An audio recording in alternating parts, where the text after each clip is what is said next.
Well, good afternoon, everybody. Thanks for sticking around. I'm Mark Trudell. I'm the chair of the chemistry department down at UNO, or I guess up at UNO, or at the other end of the canal, a little bit to the right on the shores of Lake Pontchartrain.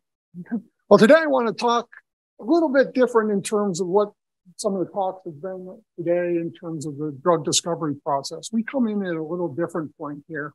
And I want to talk about some of our work towards development of green chemistry for medicinal chemistry, in particular, a new nanocomposite that we've developed for the Suzuki cross-coupling reaction. Now, the Suzuki cross-coupling reaction is a very powerful reaction and a favorite reaction among medicinal chemists because they can assemble a lot of complex structures very easily with a lot of diverse structures. And this basically involves an aryl halide and a boronic acid in the presence of a palladium catalyst to form these diverse libraries of this privileged structure. This structure shows up in a lot of current drugs as well as at least in one key step in a number of intermediates in the drug synthesis. Now, most of these reactions basically involve homogeneous catalysis. That means the metal is soluble in the reaction mixture, and that's nice from the point of view from a medicinal chemist in that you get high reactivity and high selectivity, but not very good from a green chemistry point of view because you have to use organic solvents and additives. And from our perspective, you get limited catalyst recovery. And so our interest then was to sort of push this chemistry towards a heterogeneous system, and that if we could develop a heterogeneous catalyst and at the same time, maybe look at safer solvents and better energy efficiency, this would essentially improve the greenness of this important reaction.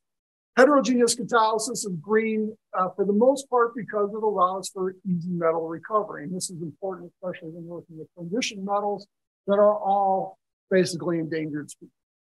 Okay, there's a lot of world turmoil that leads to pipeline availability issues, and of course, just diminishing quantity. But the problem with heterogeneous catalysis is normally these catalysts have low reactivity, and thus you have to heat these reactions at higher temperatures, and that leads to thermal instability, and you just create a myriad of problems. So our approach was to look at a heterogeneous target catalyst that we would look at a new solid support and attach a transition metal to that. And of course, in this system, that transition metal would be palladium. Our goal was essentially to make this material easily recovered and recyclable.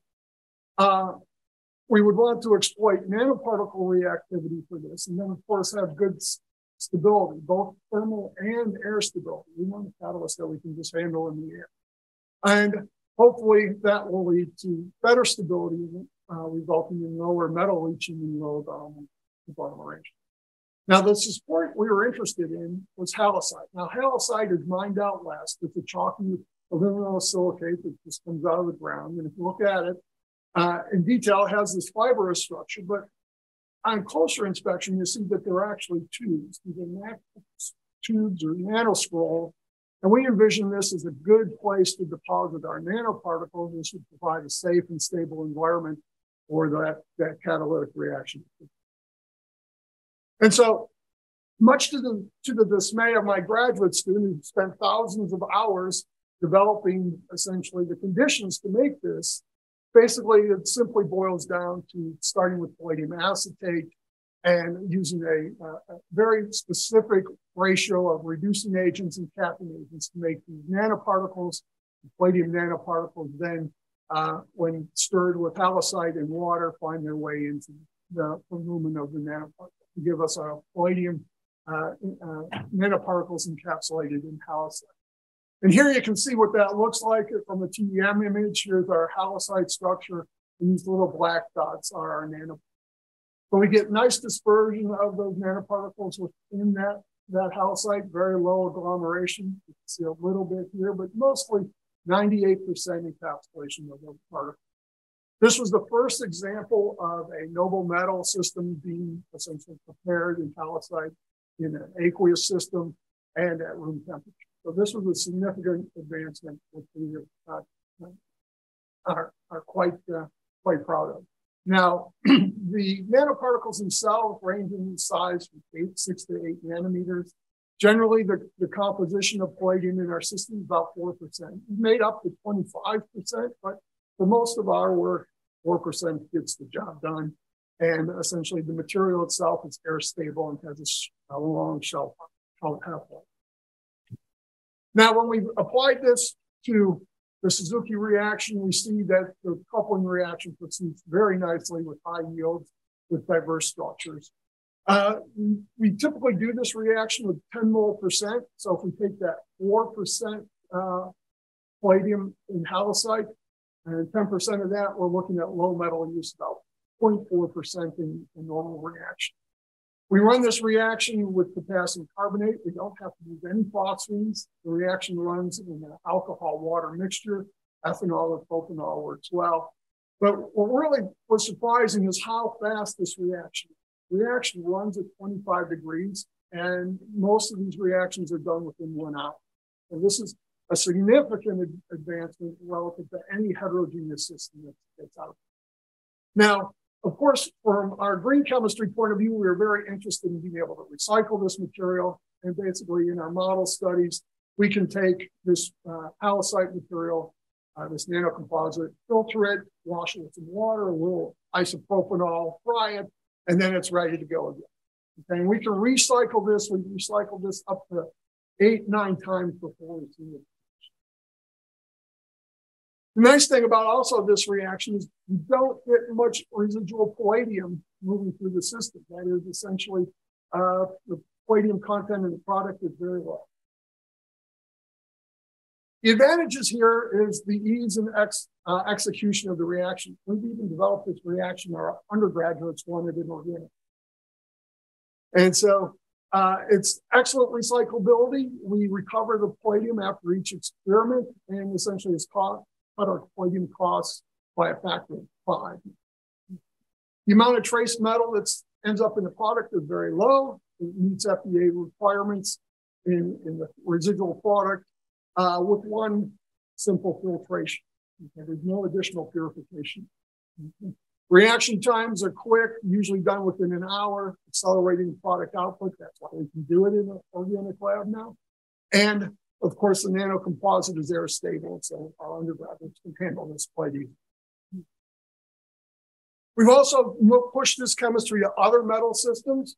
We now have essentially a palladium ionic liquid nanoparticle encapsulated in halloysite that allows us to do essentially Heck-type coupling reactions in water. This is a significant advancement. There are no Heck reactions that work in water at this point. And we've moved this into a copper catalyzed reaction, given that the Nobel Prize was just given to researchers in quick chemistry. This seems especially relevant this week. And essentially, we now have a copper halloysite complex that will do these type of quick reactions. Well, with that, then, I'm happy to talk about any of this chemistry or answer any questions that you might have. Thank you.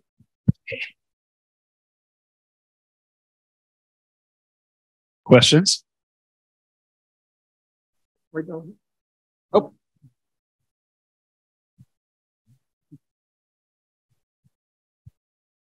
Very nice. Are there metals that you've tried that don't work and get encapsulated? And is the encapsulation of the metals, that, like the copper, for example, just as efficient? And is the recyclability the same for all metals? The recyclability oftentimes depends on the reaction. Okay, so for the Heck palladium systems, we can recycle that about 5 or 6 times. And the reason for that is we have to run those reactions at higher temperatures. So we see a breakdown. Other metals, yeah, we're definitely trying to push out of the noble metals into the first row transition metals. Copper was our first success in that area. Cobalt and nickel, a little bit more challenging. So we're definitely working on that project. We have some preliminary studies on that, but it's really, with this nanoparticle chemistry, it's very much application in metal specific. There's no recipe for making it. It's like I said, it took my graduate student about 1,000 hours to find the right concentration of palladium, halloysite, ascorbic acid and citric acid to do that, to make that. And then finding the right capping agent to give the right level of reactivity is also another. So it's a very complex problem. But once you find it, it works really well.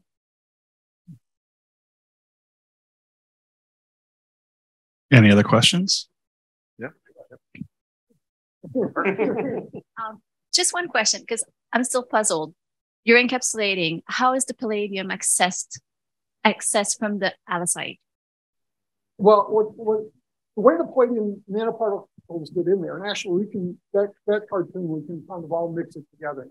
It's not two steps. We can make the nanoparticles and they move directly in as soon as they're formed. And we believe the reason for that in this case is the citric acid. Calcite in that scroll nature, gives sort of a negative charge on the outside and a positive charge on the inside. So the sodium citrate is a negatively charged capping agent, and that kind of draws it in. And then once it's in, it's the palladium interaction, the hydrogen bonding interactions. What we think happens then is because you have this concentration differential between essentially the reaction and the environment inside, the reactants come in very quickly by diffusion. They react, and now you have the product, which has the concentration differential in the opposite direction. It leaves very quickly.